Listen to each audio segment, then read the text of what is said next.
our final best of 3 here at the GSL, the Super Tournament here. We've seen some pretty short games. Well, not for the first best of 3, but that last series was actually kind of sad. I mean, Czech got outclassed so badly. He did. I feel like the first game, he beat himself. Why would you go for a 6 pool on a map like that? Second game, he just allowed the Terran to set up bunkers and siege tanks outside of his base. I mean, he does the same stylistic way of playing since basically the beta. He just wants to turtle. He just wants to turtle into Roachbane, then walk around the middle of the map, take the map, and go Broodlords. That's what he wants to do. His opponents now just make 2 factories. They're like, all right, 2 factories. They're like, boom, I'll have Marauders in my army instead of not having them. Yeah. And then he's like, oh man, Terran is imbalanced. It's like, no, dude. No. So, we're going to go to our next match. This is, I think, probably going to be the coolest match of today. We have MMA against Lin. Yeah, that's a pretty cool one, man. Yeah. MMA has been pretty heroish for a long time. Especially in the Team League. MMA, very impressive player. Really been mentored a lot by Slayer's Boxer. Yeah. Of course. Was in SKT1. Yeah. So he has StarCraft 1 way pro back gaming experience. At the very beginning, right before he became a pro gamer, he was practicing with Artosis, so that's when I knew that he would become a famous Chogosu. That's when we knew for sure that he was going to be a sick Chogosu. That's it. As you said. Now, great player. But Lin is one of the most successful Warcraft 3 players of all time. Basically, like top 4 most successful. And him, Grubby Moon, and I'm not confident enough to say who that 4th person would be, but Lin easily Sky. top 4. Yeah, maybe Sky. Now, over here is MMA, though. Let's talk about him first. He's a member of the team Slayers. Of course, Slayers Boxer, captain of that team. Very famous StarCraft 1 pro. Indeed. Did not make it into Code S. But here's the thing. He's Code S level. But, I mean, man, when you go up against Liquid Huck, man, you better bring something better than an all-in, man, because Huck is just going to raffle stomp you to the ground. Yeah, Huck's pretty good. So Huck made quick work of that. I mean, what can you say? You're in a group like that against MVP and Huck? Please. You know, I think MMA has got a lot of potential, a lot of promise. I wouldn't be surprised if months from now we see this guy in a finals. Yeah. Of something. Could absolutely occur. He's great at engineering a strategy designed specifically for his opponent. He also has no confidence issues or nerve issues as far as we can tell. Pretty does he hides him well. Yeah, if he does. Yeah, I'm not able to read it. And in fact, he's going to MLG with us, Stasis. That's right. It's going to be really exciting. You go and see him in MLG, get some high fives, some pictures, you know, bring him gifts, autographs. Bring him a teddy bear? Yeah. I heard he loves teddy bears. Somebody's actually going to bring him a teddy bear. He's going to be like, what? Artos said you love teddy bears. Now, here is Lin. Lin is, as you can see, his recent 10 sets not that successful, but overall in pro gaming history, this guy is legendary. Did play Orc in Warcraft 3. Yep. And you love those claws of attack, so we'll probably be seeing plus attack upgrades to his Marines and Could be. You know, he had some success in He's like +1. Claws of attack that sometimes gave +6. And he's laughing at my joke. He's like, oh, that Artosis guy is so funny. He's like licking his lips. Because he's a reptilian, Artosis. Oh, that's why he's so good. These guys actually both chatting to each other. Him and Obama right now. Both faces. Yeah, they're reptilians, man. You saw the picture, you think they're not real, man? Like, now, I want to point out, though, Lin, not as successful. If you compare, like, StarCraft 1 pro gamers to Warcraft 3 pro gamers and their success rate in StarCraft 2, Warcraft 3 players have not had the same kind of success. It's interesting. Inside of Korea, they've had almost no success. Very little. Yeah. Outside of Korea recently, they've had much more. But here's the thing that I want to point out is that StarCraft 2 has been out for over a year now. These guys aren't Warcraft 3 pro gamers anymore. It's no longer fair to say that. Yeah. We are all StarCraft 2 pros. So I think those arguments at this point, I feel, are, for the most part, null and void. It's just, did the player himself, that individual human, adapt to this new game correctly? And I feel like the Warcraft 3 ex-pro gamers from outside Korea have done so better than the Koreans. I think so. If you look at Artosis. Lin's play, you sometimes see him try to play Warcraft 3 and StarCraft 2. Okay, our first map is going to be Xelnaga Caverns. Neither player opted to eliminate a map, interestingly enough. Clearly a lot of confidence coming from these two. So head-to-head, Slayers MMA against Box Lin. Terran versus Terran here at the GSL.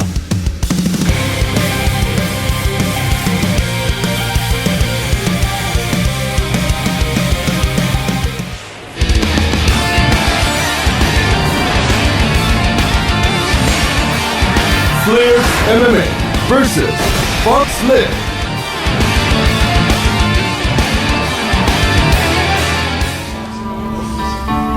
All right, over here in the upper right, a technique they use in UFC. Also a member of Team Slayers. Slayers MMA.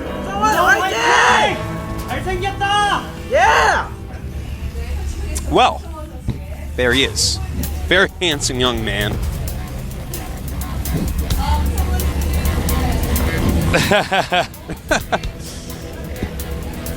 A lot of people here in the studio today. On to our next player.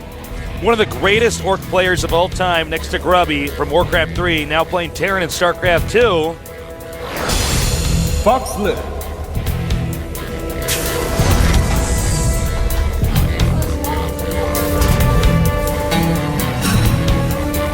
All right.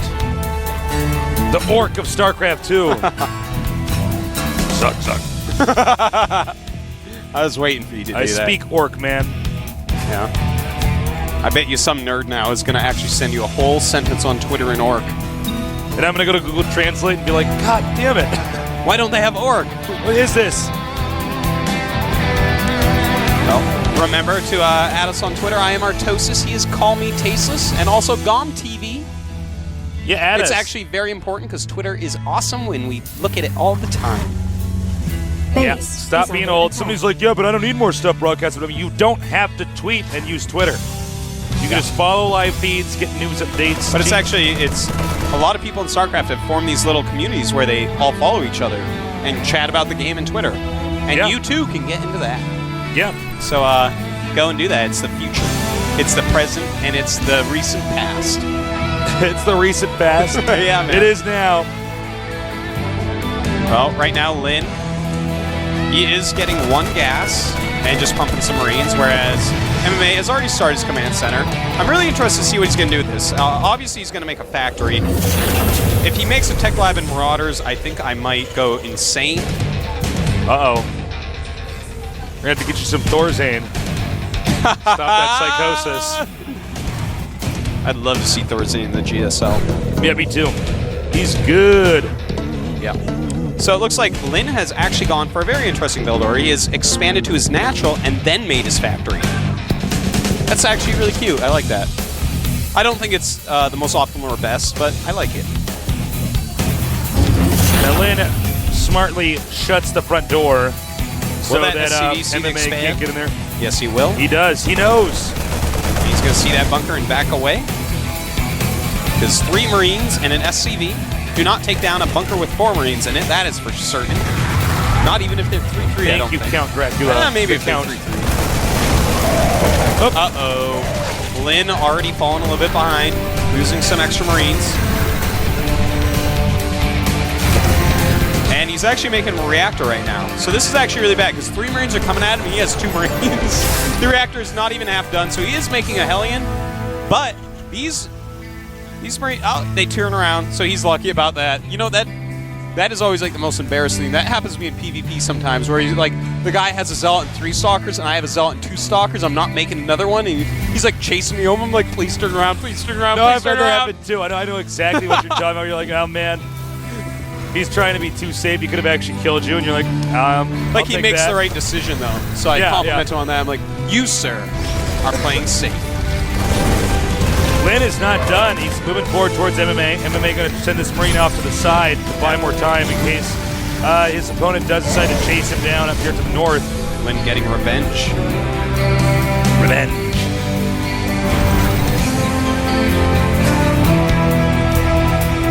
All right, little scan there. Looks like they're both doing pretty similar builds here. Yeah. Siege Shank for Lin coming up, and he is getting that Viking. Ooh, a medevac for MMA right away. Interesting. I wonder if we'll ever get Blue Flame Hellions here. I don't think so. You could go for Siege Tank Marine as well. That's also very strong in this map. That would be my guess for it. And a little bit of a skirmish here. And that was a victory there for Lin. He did take out that Hellion. Everything else will get away. Warcraft 3, a game that was much more about control than anything else. Yeah. Kind of centered around micro, and of course, mastering the randomness of the game is what items are dropped. How do I use those items to help my situation or hinder my opponents? StarCraft 1 and 2, a little bit more, much less random. Yeah. And, the battles are much shorter. Certainly. Things can get out of control quite quickly. So that's, one thing these guys had to kind of master as they came over here. Now, Lin is moving out, heading northbound, but meanwhile there is a medevac coming here from MMA, and in fact, I think MMA might have a big smile on his face if he can actually drop while the army's not even there. Yeah, this could be very big for MMA, flying deep into the main before dropping off his Marines. Now, he does not have stim, it's only half done, so he knows it's just going to be a light amount of damage. Ooh, targeting down that tech lab, Tasteless. Oh, that's beautiful. Is he going to get that before siege mode completes? SCV going over to repair it. Very, very close. And it will save it just barely. And a Vikings here. MMA, you are in trouble, sir. Trying to shoot down the Viking now. No success. Nice job by Lin. Yeah, he did very well there, Tasteless, no doubt. Now, MMA is a bit behind. 70 supply to 62. Lin in the lead. 43 SCVs for Lin. 41 for MMA. And one thing we've said about Lin over and over is this guy, just every single time we see him, he has improved just by... He improves very linearly. Every season that we see him, he's playing better than the season before. And once again, here he is. He's playing a very strong game against MMA, one of the new upcoming kids that really seems like, whoa, this guy might be a champion one day. Well, he's one of these guys, if you were to graph his improvement, I mean, it would be like on a geometric scale. Like, it's not exponential or anything else like that. Yeah. It's very steady. Or anything else like or that. Anything like it's not a parabolic. It's not logarithmic. No, but not at all. No, but he's just gradually improves, as you said. Now, right now, Lin has managed to sneak forward and control his opponent's Zelnaga watchtowers. Yeah, he's in a nice position. Both players adding a second factory at exactly the same time. Both players +1 attack going to finish at the same time here. Lin, his stim pack is not quite done yet, but that's fine, because he's in a nice defensive position. And, I'm really liking the position Lin is in. I'm just really impressed right now. Yeah. He's playing very, very well, and in fact, starting his next command center before MMA is. Ma might be in trouble. Ma. Not MMA. We are, of course, also excited, as MMA is, to go to MLG, so please check us out down there at that event. If you're down there at the event, feel free to say hi. Yes, please do. We might have to leave if we have to go cast something, but yeah. Or sleep. Now, or eat. Or eat, yeah. Or go to the bathroom. Go wee-wee. Other than that, though, we're yours. Yeah. So, as you can see, SCV continuing to wander around the map. And Lin actually retracted from that location. I think he's a little bit worried about a drop. And that's not always a bad thing. You don't want to just hang on to that Zelnaga watchtower no matter what. You know what I love is this sensor tower that MMA has put up. It completely guards his main base. His main can't be touched out. Oh my god. Here we go. MMA sieging up very, very fast. No siege for Lin. He's got to get out of there, Tasteless. A lot of damage being dealt here with the siege tanks in siege mode.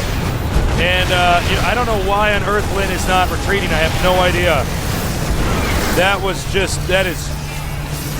is so... He had to get out of there. That was not good. I mean, if it ended up just unsiege tanks against siege tanks, it would have been fine, but there were extra Marines there, and that just made MMA easily win the battle. And now, Lin was trying to maneuver around the map, hoping for an engagement. And I don't know. You think he just forgot siege mode? No, I think he meant to. Part of his build. He looked at it and he said, "Okay, I have enough," because tanks do huge amounts of damage on siege as well. Well, hold on, here we go. Lin coming up with his SCVs. But you know what? MMA is still looking pretty good right now. Oh, certainly he is. And of course, he can just drop on these siege tanks. Looks like he will end up losing his siege tanks there, except for one in the back. MMA, his Marines are very, very hurt at this point. But here's the thing, MMA, after that one battle with the siege tanks and Marines in the center, Tasteless, he's down so much supply. He's at 77 for Lin, 124 for MMA. That is a gigantic difference. And from here, MMA is going to feel good. He's expanding to the right side. He's going to drop the main with just a small drop to try to draw Lin into the wrong position. Kill a little bit. All right, here we go. Dropping just a small number of Marines. He doesn't need 8. Just sends in 4 here. That's enough to kill a few SCVs and make the SCVs turn around. So, even if he loses the medevac and the Marines, he hasn't lost more than what would pay for itself. Going for that depot. Yeah, that's a super depot. It had supplies dropped on it, so that's a painful one to lose if it does burn down. Don't worry, Tasteless, I'm watching it. Yeah. It is what? How many hit points is it at? Oh, it's going to burn. Lin did not tell it to get repaired. If we get a shot of the depot inside the main base. Oh, it's gone. Too late. Too late. Gone. Get a shot of what, Tasteless? Doesn't exist anymore. It's gone. Well, MMA is just outclassing his opponent, to be frank. Yeah, Lin actually opened up pretty well. I felt like he was playing a great game in the beginning, but that one engagement turned the tides completely into his opponent's favor. So confused by how he's not actually able to identify that he should have left, that location. Yeah. That's just so weird. MMA is setting up an insanely good contain right now, Tasteless, removing that little Marine threat quite easily. Sensor tower. He has a sensor tower, so it's almost touching the natural command center. Look at that.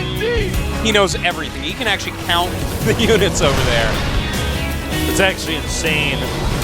Great placement on that. I think Lin is in a lot of trouble right now, and MMA is not slowing down with his macro. Yeah, okay, here we go. Looks like he's going to try to break it. And here we go. Some Marauders in the front. I like that a lot. And sieging up. Can he break through? MMA has a lot of Marines in here. Yeah, MMA, he did lose this corner over here, but there's still so many more siege tanks. He does have 3 more over to the side, that's sure. But Lin broke out of one side, and that's the beginning, Tasteless. Yep. Scans over here. Viking being used a spot here. Scan being used a spot for Lin. And goodbye. Oh, good scan right there. MMA that was an awesome read by Lin. Lin actually dealing with this tank battle so well. Actually really impressive here. I didn't think actually Lin was going to be able to get out of that. I'm actually watching that one siege tank. He's had a siege tank with 1 hit left on it. He's killed 2 siege tanks with it. Nice snipe. Nope. Oh! And a Marauder snipes a siege tank. Showing some micro skills here. I like this. But, nice bomb there by the Marine. Sorry, go ahead, Artosis. Lin is still behind. MMA does have that 3rd base up. Even though Lin has had the 3rd command center for a long time, he's almost mined out, though. He literally has to get an expansion right now. He has to do it, Tasteless. Yeah, absolutely. He just has to. I don't want to fight about it anymore. He's got to do it. Yeah. No? Yeah, you're totally right, though. Ideally, he'd want to take the gold base. I don't know if he's going to let that happen, though. It's a hard spot to take, especially when, see, if he does take it, he can cut off any reinforcements to MMA's 3rd base. And if he can do that, I mean, hey, man, we have a comeback on the way.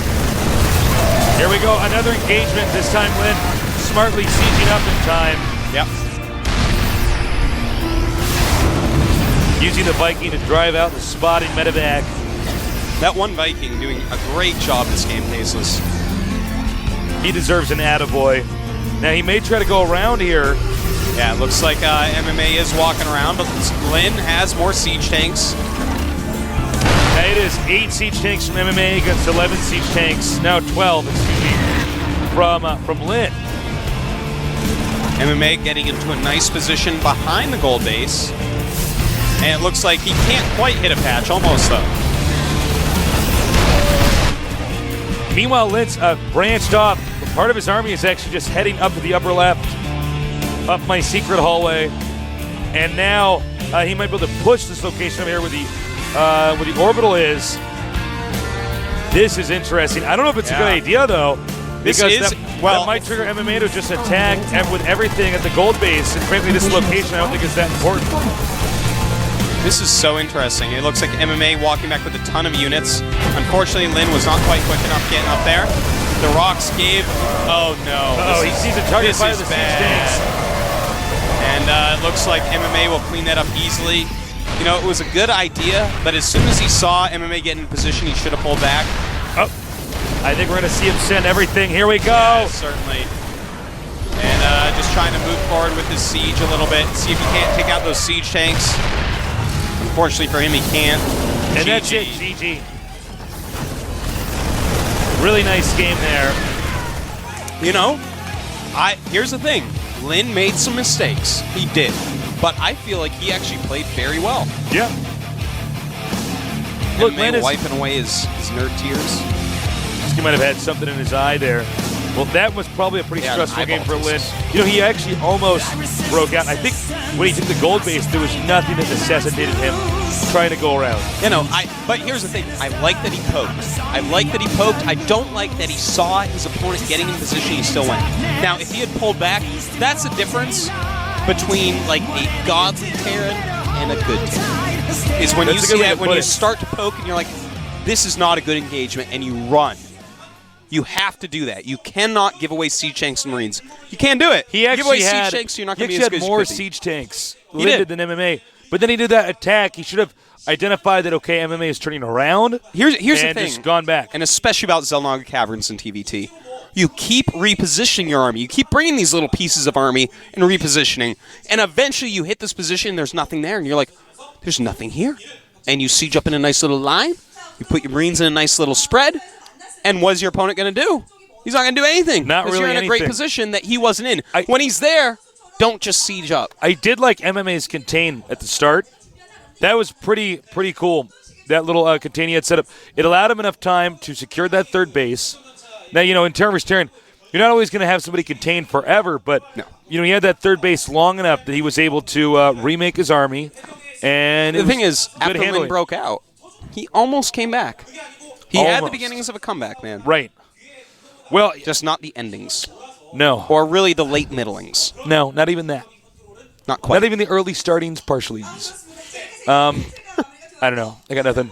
We're going to go into a much bigger map, though, for our next map, which means containments don't always work the same way in situations like this. A lot of it's about little skirmishes, medevac drops. This map is, like, very hard to get a hard contain on after the first, like, 15 minutes because if they get into the fourth base area, it's just so wide. There's a lot of room. Well, Lynn obviously doesn't want to go out on this map this early. Terminus Re. This is Grim, you were talking about the map without actually naming it. It's like Steps of War. It's a mystery map. What? Now, we'll see. Both these guys still looking pretty confident.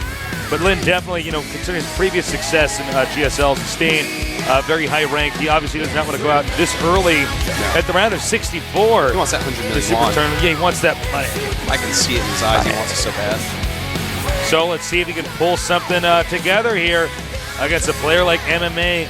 If he doesn't, MMA is going to 2-0 this and move on to the round of 32, leaving Lynn in the dust. This is the GSL.